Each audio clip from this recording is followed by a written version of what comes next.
반갑습니다. 벌써 19번째 강의를 시작하게 되었습니다. 지난 1강부터 7강까지는 교회법을 이해할 수 있는 어떤 생각의 도구라고 해서 패러다임, 그 다음에 포커스, 프레임, 통찰, 가치관 이런 부분을 중심적으로 얘기를 했고, 그 다음에 이제 8강과 9강에서는 이제 그 정치와 종교와의 관계를 간략하게 언급했습니다. 그리고 이제 10강부터 14강까지는 이제 교회법의 보편성, 교회법이란 무엇인가, 또 교회법의 구조, 그 다음에 교회 헌법과 교단 헌법과의 차이, 이런 거에 대해서 말씀드리고, 15강부터 지난번 강의 18강의까지는 이제 한국 교회, 그다음에 한국 기독교의 발전에서 세 가지로 나눠서 말씀드렸습니다. 물론 이제 그 강의 내용은 이제 상당히 그 시대적인 것을 압축했기 때문에 이렇게 드문 이렇게 중요한 것만 얘기를 했고, 그 중요한 것 중에서 몇 가지 또 사항 중에서 해설이 필요하거나 설명이 필요한 부분은 또 그렇게 따로 정리를 했습니다. 이제 많은 분들이 이제 교회법에 대해서 이렇게 복잡한 게 있었나? 또 교회법이 이런 정도로 돼 있어? 이렇게 질문도 많이 하고, 또 저한테 개인적으로 전화가 온다든지 문자를 왔을 때를 보면은 이제 과연 교회법이 어떤 그 사적인 기능에서 공적인 기능으로 가능할 것인가? 이제 그렇게 물어오는 분이 있습니다. 그래서 이제 교회법이나 교회 헌법은 이제 그 공적 그 어떤 법이 아니고 교회에만 갖고 있는 기독교 내에서만 통용되는 그런 그 사적인 영역이라는 것을 분명히 아셔야지 되는데, 어떤 분들은 이제 교회에서 어떤 부분이 있다고 해서, 또는 교회 헌법 또는 교단 헌법에서 헌법이란 단어를 쓴다는 걸로 인해서 이제 공법적인 기능도 하는 걸로 알고서 이제 교회법이 최고로 어떤 결정권을 줄 수 있는 그런 시금석으로 보는 경향도 있고, 그렇게 질문도 많이 했습니다. 그것은 여태까지 이제 우리가 교회에서 교회법이라는 부분을 제대로 안 가르쳤고, 또 교회법을 가르치는 것이 뭐 특별하게 어떤 이익이 있느냐, 이제 그런 생각도 많이 했습니다.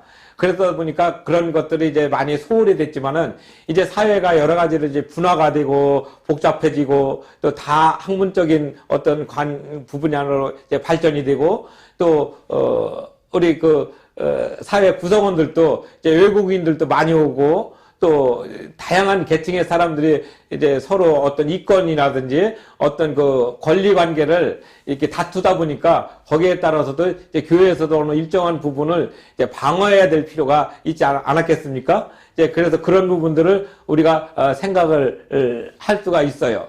늘 우리의 마음속에는 그런 것들을 전제를 깔고서 얘기를 해야지 되는데, 그러한 그 전제가 별로 없다 보니까 이제 교회법이 무슨 헌법적으로 조문으로 이 오해를 해가지고 이제 얘기하는 그런 분들도 있는데, 앞으로는 이 강의를 들으시고 나서는 이제 그러한 부분들은 좀 이렇게 좀 불식시키고, 이 교회법이라는 것은 교회 다니는 사람들한테 특별하게 유용하게 필요한 부분이구나, 이렇게 하고, 또 이 교회법은 또 이제 믿지 않는 사람들이 또 교회를 나온다든지, 또는 이제 예수님을 믿는다고 고백하는 어떤 모임으로 왔을 때, 그때는 또 이 법이 또 그분들한테도 통용이 되기 때문에 교회법은 항상 열려 있어야지 되고, 또 그 열린 마음으로 이제 교회법이 운영이 돼야 되는 것을 다시 한번 강조하고 싶습니다.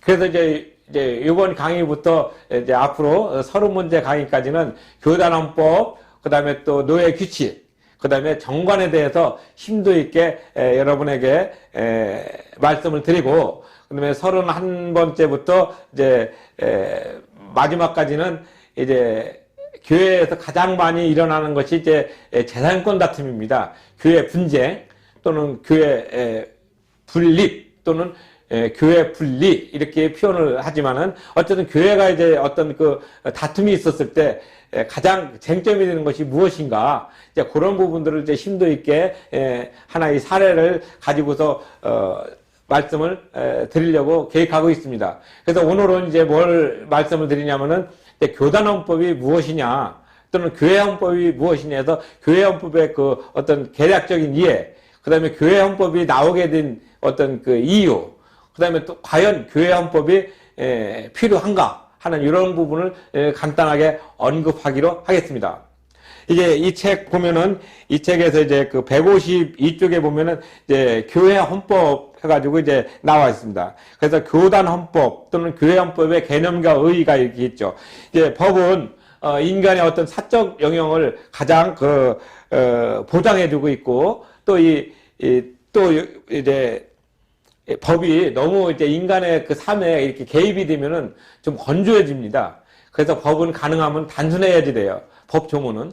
단순하면서도 포괄적으로 이게 이해를 해야 되기 때문에 어떤 분들한테는 이제 법의 어떤 조문이 어려울 수가 있어요. 그리고 또 법 조문이 또 어떤 분한테는 나한테는 불리하고 저 사람한테는 유리하게 적용된다고 생각하는 그런 오해의 소지가 있는 용어도 없지 않아 보입니다. 그렇지만은 이제 법의 기본적인 틀은 아까 말씀드린 대로 이제 어떤 인간, 우리 사람과의 삶을 가장 이제 합리적으로 보장을 해주고 또 그것이 또 너무 이렇게 법에 이렇게 가깝게 이렇게 의지를 하게 되면은 또 그만큼 삶이 이렇게 단조로워지는 그런 면이 있어요. 그래서 이제 그 법조문도 단순하게 하면서 전체한테 이렇게 유익이 될 수 있는 그런 용어를 만드는 것이 정말 중요합니다. 우리 교회 헌법도 마찬가지예요. 처음에는 그런 헌법이 없었어요. 그렇지만 이제 사람들의 삶이 다양화되면서 나타나면서 했던 어떤 모습들은 법이 그만큼 이제 우리 삶을 이제 가까이 왔지만 그 가까이 온 것을 또 얼마만큼 또 올바로 활용하느냐에 따라서 그 사람의 삶이 웃음과 기쁨으로 있을 수 있고 또 다른 쪽에서는 또 상대적으로 그렇지 않을 수가 있어요. 그래서 법이라는 것은 늘 우리하고 가까이 있다. 그렇지만 그 법은 가까이 있지만 그걸 너무 이용할 이유는 없다. 내가 그런 어떤 가까이 있는 법을 제대로 알고 거기에 그 범주에서 어긋나지만 않으면 되는데 이제 그런 어긋난 부분들을 이제 나 혼자 아무도 안 보니까 나 혼자 이렇게 한다. 그렇게 해서 모를 것이다. 이렇게 해서 어떤 일을 행하는 경우가 많이 있어요. 그러면은 이 헌법이 없을 때 이조 시대라든지 또는 저기 신라 시대라든지 그 이전 시대는 어떻게 살아왔느냐? 그때 아주 좋은 용어가 하나 있어요. 신독. 신독이라는 것은 남이 안 보거나 혼자 있을 때도 항상 바른 자세로 자기 자신을 가꾼다 하는 의미가 있어요. 그래서 우리 그 조선시대 선비들은 어디 나가지 않더라도 책을 읽을 때도 옷을 단정하게 입고 아주 정자세로 책을 읽고 해야 마음가짐이 바르게 돼야 어떤 사람을 불시에 만나더라도 그 마음이 그대로 전달된다. 이제 그런 좋은 어떤 그 가르침이 있었어요. 지금도 우리가 품격 있게 살아가야지 된다 하면 이제 그런 용어를 많이 써요. 며칠 전에 읽은 이윤범이라는 그 중앙일보 대기자가 쓴 책이 한 권 있어요. 품격이에요, 제목이. 근데 품격에서 그 세 가지를 얘기했는데 품격을 높이는 방법은 첫 번째는 뭘로 얘기했냐면은 조금 불편하면 된다. 그렇게 했고 두 번째는 신독. 혼자 있을 때로 바르게 생각도 바르게. 그리고 세 번째는 역지사지. 상대방의 입장에서 나를 항상 생각하고 내 입장이 아니라 상대방의 어떤 모습을 바르게 해주면은 품격이 높아진다. 이렇게 그 책에 써 있는 것을 제가 읽었어요. 이렇게 가만히 생각해 보니까 참 공감이 가지 않습니까? 그리고 또 이제 여기만 또 그런 게 있는 게 아니에요. 그래서 불교에도 보면 이제 그 팔정도락에서 항상 바른 생각, 바른 태도, 바른 언행, 그 다음에 바른 마음, 뭐 이렇게 해가지고 이렇게 혼자 있을 때, 혼자 있는 거 아닙니까? 남이 보는 내가 아니라 나 혼자 있을 때 나는 누구인가? 이제 이런 것들을 전제를 하게 되면 법이라는 것은 바로 그런 부분들을 먼저 얘기를 해요. 제가 이제 지난번에 이제 법규라는 용어를 썼을 때 법이라는 것은 이제 물수변에다가 이제 제거할 거자를 쓴다고 하지 않았습니까? 그러니까 물처럼 흐르고 부드러워야지 되고 그 다음에 내 행동을 돌아봤을 때 잘못되면 고쳐야지 되는 거죠. 근데 그렇게 되니까 법이 되는 거고 이제 규자라는 것은 이제 뭐냐면은 상대방을 이렇게 옥죄거나 얽매려고 하는 것이 아니라 이제 그 대장부자에다가 볼 견자를 쓰기 때문에 내가 이제 대장부라 하면 그래도 떳떳하고 멋있는 어떤 그런 모습을 대장부라고 얘기하지 않습니까? 그렇게 해서 보는 거예요. 내가 대장부의 마음으로 본다. 그래서 법규라는 것은 우리의 삶을 그만큼 아주 풍요롭고 또 넉넉하게 우리를 이렇게 인도해 줄 수 있는 어떤 지침인데, 이제 그것을 우리는 이제 좀 부정적으로 내가 하는 어떤 자유의 어떤 모습을 옥죄는 모습으로 이렇게 생각을 많이 하게 되죠. 늘 우리는 이런 생각을 이제 마음속에 있다가 어떤 일이 일어났을 때 이제 법조문을 많이 찾습니다. 어떤 분은 저한테 그런 얘기를 하더라고요. 과태료하고 벌금하고 어떤 차이가 있느냐? 그래서 이제 대부분 이제 벌금도 돈을 관공서에다 내는 거고, 과태료도 관공서에다 내는 거고, 이게 이제 벌금은 이제 보통 이제 법원에다 내는 그 사법적인 벌이에요. 그러니까 이거는 이제 기록에 좀 남습니다. 벌금 50만 원, 벌금 100만 원, 이거는 이제 전과 기록에 나타나죠. 가장 얕은 전과지만. 그러나 행정벌은 이제 내가 좀 실수해가지고 벌금을 내는 거예요. 예를 들어가지고 가장 대표적인 것이 이제 그 차선 위반이라든지 신호 위반했을 때 뭐 한 4만 원 낸다, 6만 원 낸다. 이거는 이제 돈을 내면은 그 위반했던 사항이 사라지는 거예요. 그래서 이제 행정벌이죠. 그러니까 행정적으로 살아가는데 잘못한 것은 내가 거기에 상응하는 만큼 금전적인 대가를 지불하고 없어지는 거고, 벌금이라는 것은 이제 전과의 그 한 부분이기 때문에 좀 약한 적이죠. 그래서 상대방을 내가 이제 때렸다든지 또는 상대방한테 불의의 어떤 재산상의 피해를 줬다든지 했을 때 소송을 가가지고 이제 당신을 이렇게 보니까 이 사람한테 적어도 한 100만 원은 물어줘야 되겠다. 그래서 100만 원 손해배상을 해라. 이렇게 하면은 이제 그게 이제 배상되고, 이제 거기에 대해서 제가 수긍해서 내면은 이제 그 부분에 대해서 배상을 했기 때문에 이제 사인과 그 사람과 나와의 관계는 해결이 되지만 그 기록은 남는다는 것이죠. 물론 지금 이제 그런 그 경미한 사항에 대한 기록은 뭐 한 7년 또는 10년, 20년 이렇게 되면 이제 순차적으로 없어지는 그런 저기가 되지만은 어쨌든 그런 관점의 차이가 있다는 것이죠. 법이 그렇습니다. 어떻게 보면은 같은 사안을 보더라도 어떤 거는 기록에 남고 어떤 거는 없어지고 하는 그런 것은 이제 세밀하게 전문가들이 따져야 되지만, 이처럼 법은 이렇게 정확하다는 것을 말씀드리기 싶은 것입니다. 근데 이제 그에 비해서 교회법은 그렇게 정밀한 저기는 아닙니다. 상당히 추상적인 거에다가 또 우리 삶의 어떤 모습을 이렇게 나타난 거죠. 소위 가치, 그 다음에 사실입니다. 그러니까 하나님을 믿는 믿음의 가치는 우리가 눈으로 볼 수 있는 것이라든지 또 돈으로 살 수 있는 건 아니지 않습니까? 그렇죠? 예, 맞아요. 그렇지만 우리가 살아가는 삶은 눈에 보이는 거고 바로 상대방과 연결이 되기 때문에 그 차이를 어떻게, 그 간극을 어떻게 메꾸느냐, 또는 그 간격을 어떻게 이제 이렇게 없이 살아갈 수 있는가 하는 그런 부분들을 이제 교회 헌법에서 이제 어느 정도 지침을 주는 것입니다. 그렇다고 이것이 이제 만능으로 주는 건 아닌데, 그래도 최소한으로 이 정도까지만 하면 그래도 이 공동체가 이렇게 이끌어져 가는데, 공동체가 구성되는데 지장은 없겠다. 이제 그렇게 되는 겁니다. 여기 그래가지고 이제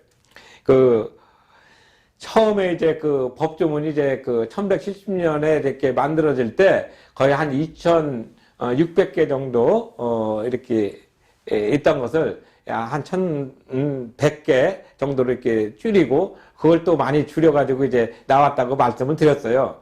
그래서 이제 처음에 이제 캐논법이라고 해서 캐논법 하면 이제 교회법, 그것은 이제 카톨릭의 법으로 이렇게 했고, 우리 개신교에서는 이제 1517년 종교개혁 이후로 이제 교회법이 좀 더 새롭게 정리가 되면서 1640년, 1658년 그때 이제 존 녹스의 그 제1 치리서, 제2 치리서가 나오면서 이제 장로교 헌법이 이제 골격을 갖추게 되고, 그 다음에 이제 웨스트민스터 신앙 고백이라든지 웨스트민스터 신앙 고백 대소 요리 문답, 이런 것들이 이제 첨가가 되면서 이제 교회법의 틀을 갖추게 됐어요.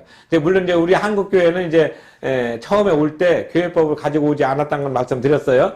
그러나 이제 그 영국 그 청교도에서, 영국 그 장로교회에서 동인도 교회에 이렇게 세워가지고 포교를 할 때, 왜냐면 인도가 이제 그 영국의 그 지배를 받던 시절이었습니다. 그때 이제 그 인도를 중심으로 해서 우리 아시아를 이제 이렇게 기독교 복음화 시키겠다 하는 그런 어떤 모습으로 갖고 왔는데, 우리 한국교회에서는 그 인도 그것을 이제 그대로 받아들여서 1907년에 동료회가 이제 그 신조와 신도 개요, 그다음에 웨스트민스터 신앙고백 대소유리 문답, 그다음에 교회 정치, 교회 권징, 뭐 이런 부분에서 한 5개 조항으로 이렇게 갖고 와서 이제 도입을 하고, 그렇게 하면서 이제 교단헌법이 조금씩 이제 세분화되면서 이제 발전하게 되었죠. 이제 이 책에 보면 이제 거기에서 그런 부분이 나옵니다. 교단헌법의 의의 개념은 이제 그 밑에 나와 있는데, 이제 장로교 헌법을 이제 이렇게 만들어서 이제 했는데, 처음에 교회 헌법이라는 단어를 썼어요. 근데 이제 교회 헌법이라는 단어가 이제 지금에 와서는 이제 각 교단 중심으로 가니까 이제 교단 헌법이라는 단어를 쓰는데 거의 동일어로 쓰이게 됩니다. 어떤 때는 교단 헌법, 어떤 때는 교회 헌법. 그래서 이제 그걸 좀 명확하게 해줄 필요가 있다. 이렇게 해서 교회 헌법은 관례적으로 써왔지만, 그래서 장로교에서도 이제 뭐 통합과 또 합동이 있지 않습니까? 그러니까 합동은 이제 처음에 교회헌법 그 자체를 그대로 갖고 와가지고 지금까지 쓰고 있고, 이제 통합 측에서는 이제 교회헌법을 쓰더라도 이 교회헌법 모체를 우리 교단에서 쓰겠다. 그렇게 해서 이제 총회에서 인준을 하게 됩니다. 그 인준을 해서 동의해서 쓰면 그 교단헌법 자체를 거의 다 갖고 와가지고 이제 통합 대한예수교 장로회 가로 열고 통합 교회헌법 또는 교단헌법이라는 용어로 이렇게 쓰게 되죠. 그래서 그런 부분들이 이제 쓰게 될 때 이제 또 그대로 쓰는 게 아니라 거기에서 좀 이제 시대적으로 좀 변화가 있으니까, 요즘은 좀 낡았으니까 좀 용어를 좀 바꾸자. 5개인데 3개만 줄이고 2개를 딴 거 넣자. 그래서 이제 교단마다 자기들이 생각하는 어떤 특색 있는 것을 이렇게 지향해야 되지 않겠습니까? 나아갈 발을 갖다가 거기에다 이제 다시 담는 거죠. 대표적인 것이 이제 2013년도에 이제 교회 세습 조항을 하지 말자. 이렇게 해서 교회 세습 조항을 넣었지만, 이제 그것이 이제 계속적으로 연결되고 있습니다. 아시겠죠? 예, 그런 부분들을 우리가 생각할 때 이제 교단헌법이라는 것은 좀 더 유연하게 각 교회가 이제 기능할 수 있도록, 활성화될 수 있도록 만들어주는 요소가 되는 것을 우리가 생각할 필요가 있어요. 그래서 여기 책에서도 그런 부분이 나왔습니다. 이제 교회헌법은 어떻게 만들어졌고, 또 교회단 헌법은 어떤 의미로 쓰여져 있는가, 그것을 이제 여기서 표현을 했어요. 그 다음에 이제 교회법은 이제 보통 이제 광의, 넓게 보는 것과 협의, 좁게 보는 것이 있습니다. 왜 그러냐면 이제 지금부터 강의는 이제 조금 구체화된 모습으로 들어가기 때문에 이렇게 말씀드립니다. 혹시 여러분들이 이 강의를 듣다가 좀 어렵거나 힘들면은 제 전 강의라든지 특히 1강부터 이렇게 순차적으로 들어오시면은 지금 이렇게 말씀드리는 것이 그렇게 어렵지는 않을 거라고 생각합니다. 가능하면은 이 강의를 처음 들으시는 분들을 위해서 말을 좀 풀고 우리말로 쉽게 하려고 노력을 하고 있지만, 이제 법적인 용어가 좀 딱딱한 것은 어차피 그걸 써야 되는 아주 고유한 용어들이 있습니다. 근데 그거는 좀 이해를 해 주시기 바랍니다. 자, 광의 넓게 쓰는 범위와 좁게 보는 교회법이 있어요. 그럼 여기서 뭐라겠냐면, 교회의 운영과 조직, 기능, 이런 모든 것들을 이제 전체 했을 때 다 넣게 되면은 이제 교단 헌법을 광의적으로 봤다 얘기하고, 이제 그 원리, 신앙 고백, 이런 건 좀 빼고, 이제 어떤 그 조직에 있어서도 삼위규칙이라든지 또는 운영 지침이라든지 좀 더 세부적으로 이렇게 나가는 것을 볼 때는 이제 협의적으로 봤다, 이런 얘기를 쓰는 겁니다. 그래서 항상 법을 볼 때는 넓게 보는 관점과 좁게 보는 관점, 이 두 가지가 있다는 거. 그 다음에 또 여러 사람들이 이렇게 인정을 하는 것을 다수설.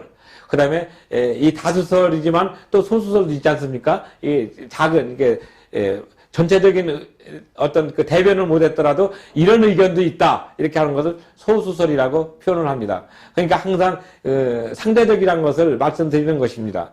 법이 똑같지 않습니까? 내가 지면은 상대방이 이기는 거고, 상대방이 지면은 내가 이기는 것이 되는 거니까 상대가 있어야 이 법이라는 것이 만들어지는 거지, 상대 없이 나 혼자 있는 건 아니거든요.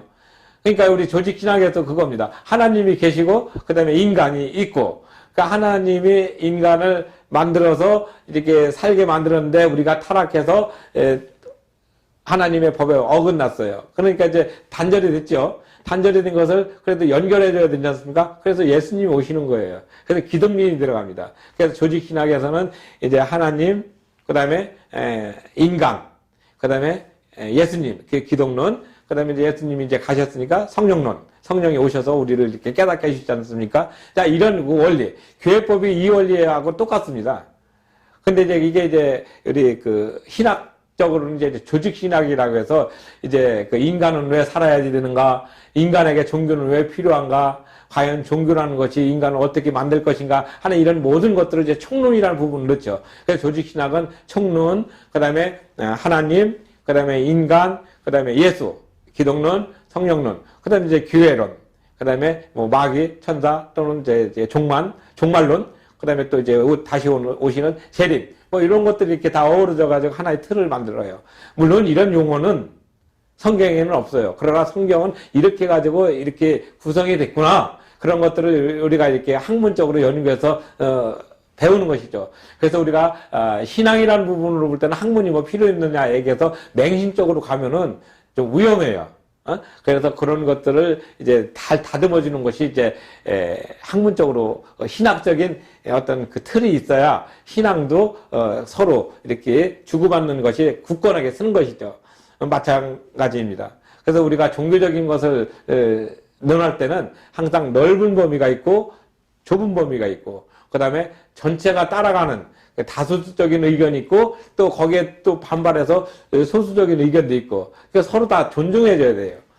그 민주주의라는 것은 바로 이렇게 다수의 의견에 의해서 따라가지만 다수라고 해서 다 옳은 건 아니지 않습니까? 그 다수도 소수를 존중해줘야 되고, 또 소수도 있지만 또 다른 사람이 가는 것을 또 인정을 하고 존중해서 같이 이렇게 어울려서 갈 수 있는 그런 모습.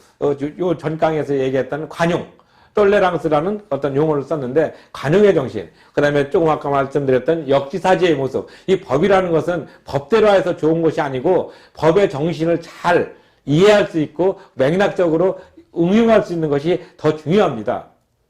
근데 우리는 그러한 부분보다는 내가 먼저 이겨야 된다는 강박관념, 그 내가 여기서 지면은 손해를 본다는 어떤 그런 마음 때문에 이제 없는 얘기도 만들고 상대방을 좀 힘들게 하고, 그래서 악착같이 해서 일단은 좀 이기고 보자 하는 그런 생각인데, 실제 법은 이기고 보자 하는 그런 걸 얘기해 주려고 한 것이 아니라 이런 정도의 어떤 모습으로 가야 되지 않느냐 하는 삶의 가치를 전제하고 있다는 사실을 먼저 기억해야 됩니다. 근데 우리는 이런 삶의 가치를 많이 잊어버려요. 왜? 내가 좀 양보하면 손해되는 것 같거든요.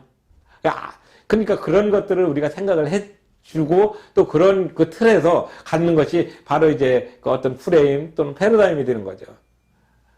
그래서 처음 말씀드렸던 생각의 도구에서 나타났던 이런 모든 것들은 쉬운 것이 아니에요. 그래서 오늘 여기 교단헌법에서 나왔을 때도 이제 교회 법 하면은 이제 어떤 분들은 교회법 하면 교회 정관, 이것만 교회법으로 얘기하는 사람도 있어요. 그 얘기했을 때는 교회법을 협의적으로 아주 좁게 보는 것이다, 이렇게 이해하시면 돼요.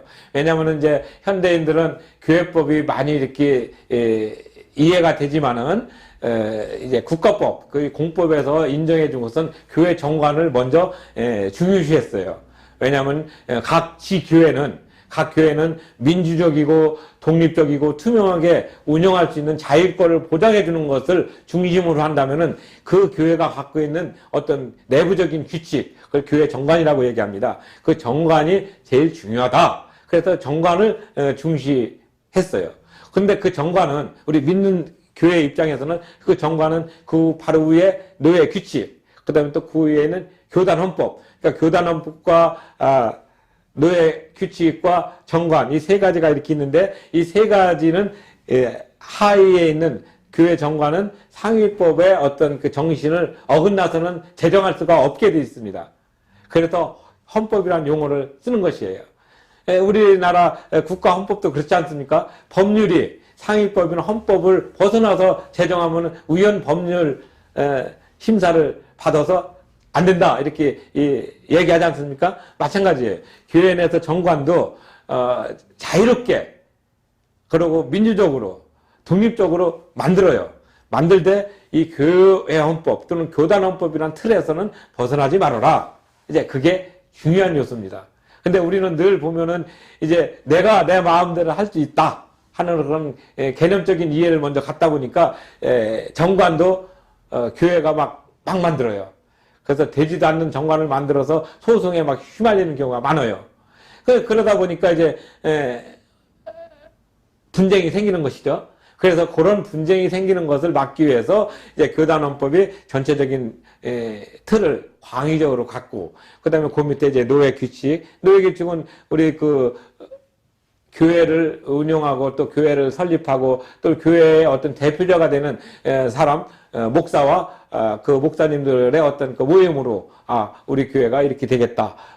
개교회, 지교회가 할 수 없는 것을 노예를 통해서 같이 힘을 합력해가지고 그 지역의 어떤 복음화를 위해서 애쓰는 것과 똑같습니다. 그러니까 교단헌법 또는 교단헌법 밑에 노예 규칙, 그 다음에 정관, 이 세 가지를 얘기할 때 교회 헌법은 전체를 포괄한다고 보면 되고, 협의를 얘기할 때는 교회 정관을 얘기할 때가 많다는 사실을 먼저 기억하시면 되겠습니다. 자, 오늘은 이제 교회 헌법, 그 다음에 노예 규칙, 그 다음에 이제 정관, 요 관계를 설명을 하려다 보니까 협의의 그 헌법, 광의의 헌법, 그 다음에 다수설 또 소수설, 이렇게 중요한 용어만 얘기했습니다. 왜냐하면 이제 다수설과 소수설 얘기할 때는 이제 교회가 이제 나중에 이제 어떤 판결이 난다든지 어떤 다툼이 났을 때 이제 다수가 어떤 생각을 갖고 있고 소수가 어떤 생각을 갖고 있느냐. 그럼 이제 법에서는 한쪽에다 완벽한 승리를 주는 게 아니라 소수도 보호하면서 다수의 의견을 이렇게 따르게 하는 그런 판결이 또 나오거든요. 그래서 그런 것들을 볼 때는 이제 교회 헌법의 개념적인 이해, 그 다음에 교회 헌법이 가지는 지향점, 이런 것들을 먼저 기억하고 이해를 해야만이 나중에 정관에서 왜 이렇게 썼을까? 이건 이렇게 되네? 이런 것들이 이제 낫줄과 실이 딱 맞듯이 퍼즐이 맞춰지는 것입니다. 그래서 오늘은 교회 헌법의 개념과 의의에 대해서 말씀을 드렸습니다. 그래서 이제 교회 헌법에 제일 중요하게 나타나는 것은 이제 그 어떤 그 조문이 중요하지만 그 조문을 어떻게 해석하고 활용하느냐, 이런 걸 보고 이제 우리가 얘기할 때는 맥락적 이해라고 합니다. 그러니까 어떤 그 단어만 가지고서 따지는 게 아니라 그 단어가 어떤 흐름 속에 있는가, 이제 그런 것들을 이제 잘 이해하고 봐야지 됩니다. 그걸 이제 옛날 그 말로 하는 자현이라고 해서 글자를 볼 수 있는 현명한 눈, 이런 표현을 씁니다. 그래서 자현이라는 단어가 유명하게 나오지 않습니까? 아무리 안 배운 사람도 100번을 읽으면은 이해가 된다. 그래서 독서 100편 의자현, 이렇게 얘기하지 않습니까? 마찬가지로 글자를 잘 이해할 수 있는 건데 그 부분적인 것이 아니라 맥락적으로 이해할 수 있는 것. 교회법도 마찬가지입니다. 교회 헌법 조문을 그것만 이렇게 분석해서 보는 게 아니라 전체적인 흐름 속에서 이것은 이쪽 방향으로 가고자 이런 용어를 썼구나, 이렇게 이해하면 분쟁이 별로 없어요. 근데 이쪽 방향으로 가는데 글자를 봐, 여기 이렇게 써 있잖아, 이렇게 하면은 이 글자는 여기를 방향하려고 이렇게 도구로 썼는데 이게 목적이 돼버리는 그런 경향이 있어요. 그러면은 늘 분쟁이 끊어지지 않습니다. 왜? 사람마다 생각이 다 다르거든요. 그 다른 생각을 전체적인 흐름 속에서 막아주고 또 그렇게 갈 수 있도록 이렇게 유도하고, 그래서 소수는 소수대로, 다수는 다수대로 하되 서로 존중할 수 있는 역지사지의 정신을 갖는 것. 그래서 우리가 가끔 그런 얘기도 하지 않습니까? 믿음을 가질 때 내 고집을 하는 게 아니라 하나님이라면 어떻게 하실까? 그래서 옛날에 그런 책도 있잖아요. In his step. 예수라면 어떻게 할 것인가? 이런 책도 있을 때, 그거 뭡니까? 다 보면은, 내가 옳다고 고집하는 게 아니라 상대방이 왜 그런 행동을 했을까? 그리고 왜 그런 생각을 했을까? 이런 것들을 이해하고 타협점을 찾아가는 거거든요. 교회도 마찬가지. 그 교회 법도 마찬가지. 그래서 교회 헌법 조문을 볼 때는 그것만 이렇게 매몰돼서 보지 말고 그것이 가지고 있는 어떤 흐름적인 이해, 맥락적인 이해를 중요하게 봐야 된다는 것을 강조하고 싶습니다. 우리가 성경 공부할 때도 어떤 단어를 가지고 얘기하는 것도 중요하지만은 그 단어가 그 흐름 속에 하나님의 말씀이 어떤 부분으로 얘기하려고 했는데 이 단어를 썼구나 이렇게 이해하게 되면은 성경 말씀도 재미있고 깊이 있게 들어갈 수가 있고 그 안에서 예수님의 정신, 예수님의 혼을 맛볼 수가 있는 것입니다. 교회법은 예수님의 혼을 맛볼 수 있는 가장 중요한 그리고 최소한도의 용어로 쓰여졌다는 것을 여러분들이 기억한다면은 이제 교회법이 그렇게 낯설거나 어렵지 않을 것이라고 확신합니다. 오늘 강의는 이것으로 마치고 이렇게 장시간 들어주셔서 대단히 감사합니다. 좀 더 나은 모습으로 우리 예수님의 모습, 우리 인생의 주인이 되시고 우리 삶의 중심이 되신 예수 그리스도를 통해서 이 땅에 그의 나라가 올 때까지 교회법이 건강하게 그리고 우리 삶을 잘 보조해 줄 수 있는 모습으로 있기를 갈급해 합니다. 감사합니다.